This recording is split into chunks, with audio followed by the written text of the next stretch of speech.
Agradecemos ao professor André Cunha e passamos a palestra do pesquisador em Relações Internacionais da UFPE, Robson Valdez, que vai falar sobre os mega-acordos comerciais, uma nova agenda para o comércio internacional.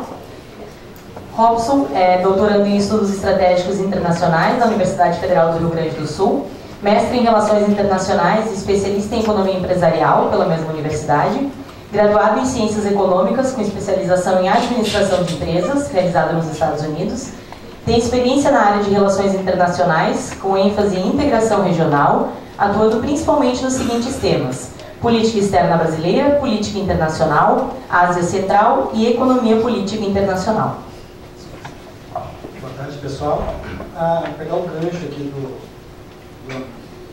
André, quando ele coloca essa questão dessa complexidade de você acomodar todos os interesses empresariais, sindicatos. Então, esse é o plano de fundo, tá, da minha fala aqui. Quero pedir desculpa para vocês aí um pouco pela minha, como pode dizer, um pouco de improvisação, deixei o PowerPoint ali feito meio que às pressas. Eu fui vítima aí da política de segurança keynesiana do Sartori, que eu tive um assalto, eu levava aí no meu computador com vários dados, e agora eu tenho voltei na compra de um novo carro, enfim, receita rolando, tudo que eu acho. Mas tem que ver o copo meio cheio, né? O que mais eu consegui elaborar algumas questões bem interessantes aqui para a gente discutir essa ideia dos mega-acordos comerciais. Bom, então o que a gente pode ver dessas análises é que está em vigor, tá, desde 2013 especificamente, a tentativa, enfim, um plano, não falo plano nada assim maquiavélico, mas enfim, mas é de fato uma agenda para o estabelecimento de um novo padrão de comércio internacional, e liderado pelos Estados Unidos e dois principais megapolos, o Transpacífico e o Transatlântico. Tá?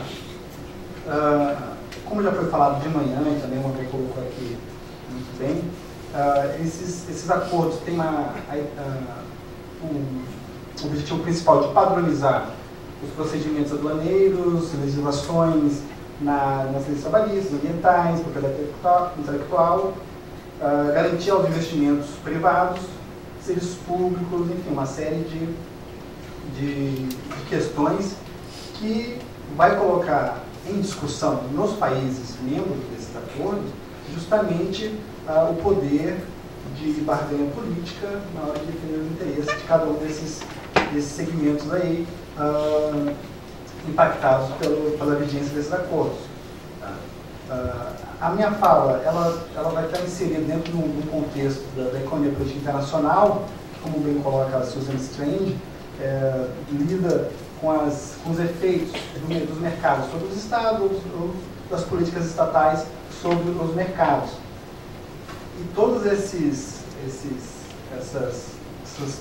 complexidades que esses acordos vêm impondo aos países, né, na verdade, coloca em xeque um mix de valores que cada sociedade estabelece para si como sendo valores que devam ser seguidos, uma espécie de hierarquia. Então nós temos ali a questão da riqueza, segurança, liberdade e justiça.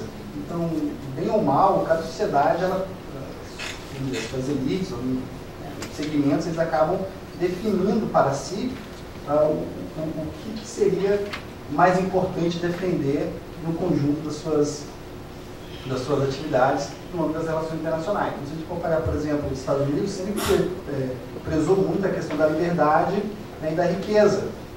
Então, é o país em que o paz acontece, é o país das liberdades, então, que de fato tem essa característica.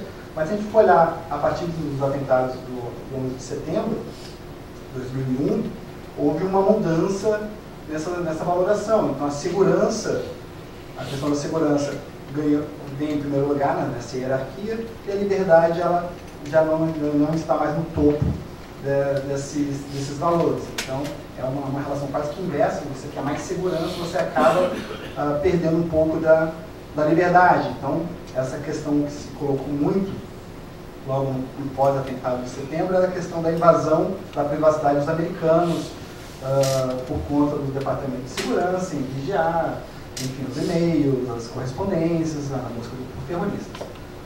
Então, a economia política internacional tenta analisar as questões dentro dessas óticas. Tá? Como é que cada sociedade ela reage, né, a um estímulo externo. No caso aqui, seriam esses acordos, esses mega acordos de comércio. Bom, se a gente for falar... Eu tenho um slide, deixa eu ver. Aqui. Tá? Para a gente tentar entender mais ou menos, tá, a questão do comércio internacional, não só como uma coisa isolada. A gente estava discutindo hoje no final da manhã, que o processo de globalização tem várias dimensões, né? Também dimensão financeira, dimensão ambiental, dimensão securitária, né? Enfim. E todas elas, de uma forma ou de outra, se relacionam.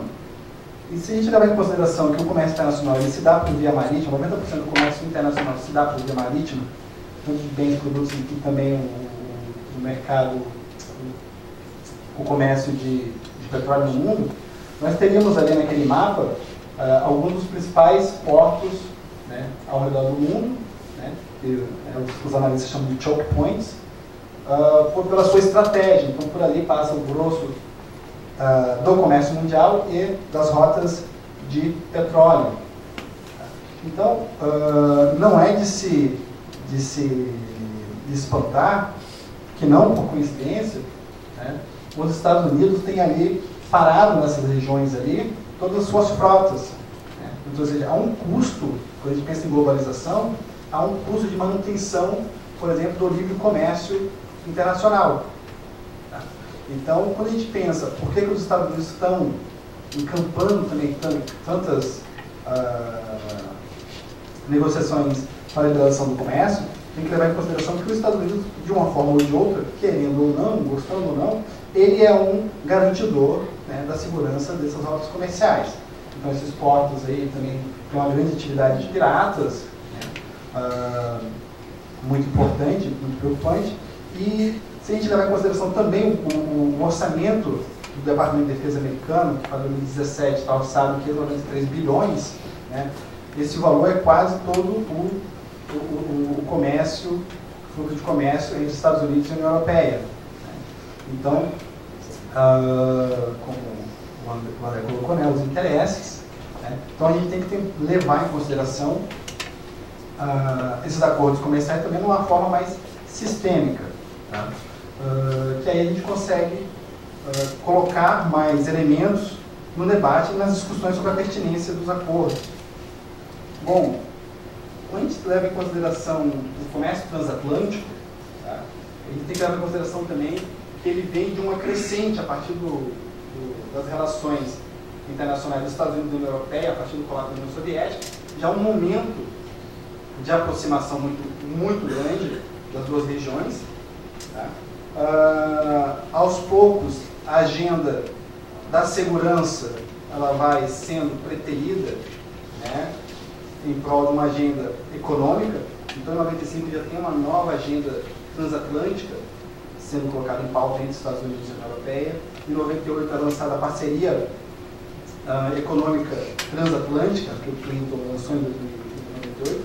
E na medida em que essa aproximação vai se dando, tá, entre os Estados Unidos e a União Europeia, vai havendo também uma coordenação dos grupos de interesse dos dois lados do Atlântico, na Europa e nos Estados Unidos. Então, para a gente ter uma ideia, tá, nos Estados Unidos nós temos o Business Roundtable, que é uma organização americana empresarial, tá, que tem um papel ativo dentro das negociações do mercado transatlântico. Então, essa organização ela responde por 6 trilhões em faturamento, tá, ela responde também por 14 milhões de empregos e 150 bilhões em pesquisa e desenvolvimento. Então, é um grupo de interesse que tem peso relevante e um lobby muito forte na política comercial americana, levando em consideração também que o lobby dos Estados Unidos é algo corriqueiro. Então, há um amplo espaço dentro do ambiente político americano para uma inserção, como posso dizer, enfim, corriqueira, né, dos empresários junto aos tomadores de decisão. Do lado da União Europeia, nós temos a European Roundtable of Investors, né, que também reúne 50%, os 50 maiores executivos de multinacionais europeias, 1 trilhão de faturamento, 6,6 milhões de trabalhadores, né, em volta dessas empresas, dessas multinacionais. Então, essa dinâmica de negociações entre os Estados Unidos e a União Europeia, ela vai ganhar um novo fôlego a partir de 2004, porque em 2004 acaba o acordo multifibras, chega ao fim o acordo multifibras, que colocava uma série de restrições a importações por parte da Europeia dos produtos manufatureiros, dos produtos têxteis, né, principalmente países em desenvolvimento, especialmente da Ásia. Então nós temos aí um novo desafio para os empresários europeus, e aí ganha-se nesse contexto, ainda mais com a adesão da China à OMC a partir de 2001 também, ou seja, a China ela começa a se aproximar do establishment internacional, tá? E o papel da China na Ásia, no Sudeste Asiático, já vinha se consolidando, né, como um grande player naquela região. Então, vai se construindo entre a classe empresarial europeia e nos Estados Unidos um ambiente propício para mais negociações. E aí, em 2013, nós temos aí a fala do presidente Obama, já no discurso da União, dizendo que, de fato, é uma oportunidade para os Estados Unidos e para a União Europeia, né, se engajarem nesse acordo, justamente por conta da presença chinesa no mundo, da força comercial chinesa no mundo, e que se há uma necessidade para se estabelecer um novo padrão de comércio internacional no mundo, que sejam os americanos e europeus que estabeleçam esse padrão de comércio e não os chineses, né?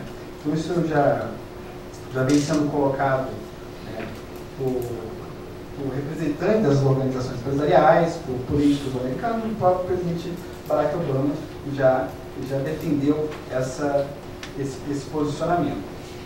Tá?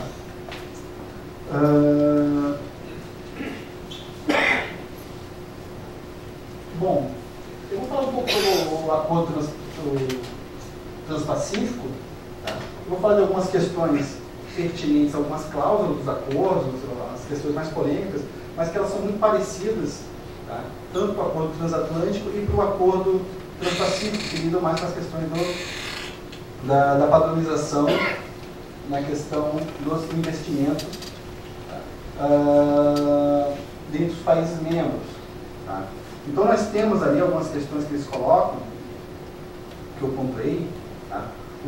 A questão do tratamento nacional, investimentos, serviços financeiros, compras governamentais, um capítulo muito extenso dedicado à atuação das empresas estatais, à propriedade intelectual, trabalho, preços regulatórios, solução de controvérsias.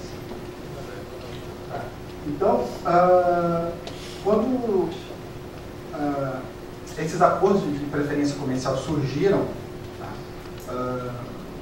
Tomaram força, muita gente coloca que isso foi por conta de um esvaziamento dos acordos multilaterais da OMC, dando a entender que a OMC está totalmente, como posso dizer, desprestigiada.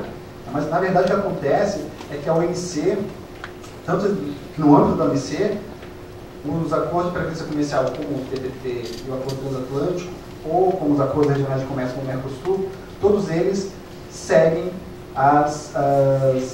mais ou menos os ditames estabelecidos pela própria OMC. Porque para a OMC, o ideal, né, a razão de existir da OMC é a liberalização do comércio internacional de qualquer forma. Tá? Como é uma questão muito complexa, criou-se então a cláusula de habilitação e que os países poderiam fazer experiências de comércio internacional, tipo Mercosul, NAFTA, né? E que esse comércio ele teria que ser aberto para, pouco a pouco, né, os demais países poderem participar. Na medida em que isso vai criando certas restrições para outros atores, tá, a OMC também ela abre espaço para que negociações bilaterais também ocorram, tá, no âmbito da OMC, e seria mais interessante, o ideal seria que os acordos acontecessem de forma multilateral, mas se acontecer de forma bilateral, isso também é positivo, porque aos poucos esses acordos eles vão abrir espaço para que demais países eles possam aderir a esses acordos. Então, tanto o TPP, o Transatlântico, como os demais acordos do NAFTA, o Mercosul, a Comunidade Andina, enfim, a PEC, todos eles ocorrem no âmbito da OMC, né? Uns ocorrem, né, dentro de uma plataforma multilateral e outros ocorrem numa plataforma plurilateral ou bilateral. Então, dizer que a OMC está desgastada, não, na verdade a OMC ela mudou uma estratégia, ela age para liberar o comércio internacional em duas frentes, na frente multilateral e na frente bilateral ou plurilateral. Bom, então nós temos ali os principais países ali